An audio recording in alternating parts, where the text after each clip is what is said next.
ಘಟ್ಟದ ಶ್ರೀ ಚಂಪಕಧಾಮ ಸ್ವಾಮಿಯ ದೇವಸ್ಥಾನಕ್ಕೆ ಸಂಬಂಧಪಟ್ಟಂಥ ವಿಚಾರದಲ್ಲಿ ಈ ಕಾಣ್ತಿರೋ ಧ್ವಜಸ್ತಂಭ ಅಂದರೆ ಗರುಡಗಂಬ ಇದು ಚೋಳರ ಕಾಲದಲ್ಲಿ ನಿರ್ಮಿತಗೊಂಡಿರುವಂಥದ್ದು.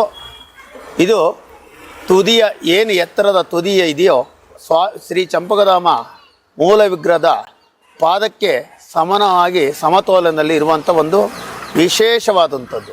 ಏಕೆಂದರೆ ಈ ಥರ ದೇವಸ್ಥಾನಕ್ಕೆ ಸಂಬಂಧಪಟ್ಟ ಧ್ವಜಸ್ತಂಭದ ಗರುಡಗಂಬದ ತುದಿಗೂ ಸ್ವಾಮಿಯ ಪಾದಕ್ಕೆ ಸಮಾನ ಆಗಿರೋದು ಇಡೀ ನಮ್ಮ ಕರ್ನಾಟಕ ಇತಿಹಾಸದಲ್ಲಿ ಯಾವುದೇ ದೇವಸ್ಥಾನದಲ್ಲಿ ಇರೋದಿಲ್ಲ. ಇದೊಂದು ಕಂಡು ಬಂದರೆ ಆ ಕಾರಣದಿಂದ ಇಲ್ಲಿ ಬರುವಂಥ ಭಕ್ತಾದಿಗಳು ಸ್ವಾಮಿಯ ದರ್ಶನ ಮಾಡ್ಕೊಂಡು ಬರುವಾಗ ಇವೆ 2 ವೀಲರು 4 ವೀಲರು ವೆಹಿಕಲ್ಗಳನ್ನು ಈ ಕಂಬವನ್ನು ಸುತ್ತಕೊಂಡು ಹೋಗುವಂಥ ಪದ್ಧತಿ ಕೂಡ ಇದೆ. ಈ ನೇರವಾಗಿ ಬರೋದಿಲ್ಲ, ಒಂದು ಹಿಂಗೆ ಹೋಗಿ ಒಂದು ರೌಂಡ್ ಹಾಕ್ಕೊಂಡು ಬಂದು ಎಷ್ಟೇ ಕಿಲೋಮೀಟ್ರ್ ಪ್ರಯಾಣ ಬೆಳೆಸಲಿ, ಯಾವುದೇ ಶುಭ ಕೆಲಸ ಕಾರ್ಯಗಳಿಗೆ ಹೋದರೂ ಕೂಡ ಈ ಗರುಡಗಂಬವನ್ನು ಪ್ರದಕ್ಷಿಣೆ ಮಾಡಿ ಸ್ವಾಮಿಗೆ ಕೈ ಮುಕ್ಕೊಂಡು ಹೋಗುವಂಥ ಕೆಲಸ ಮಾಡ್ತಾರೆ. ಅದರಿಂದ ಯಶಸ್ವಿಯನ್ನಾಗುತ್ತೀವಿ.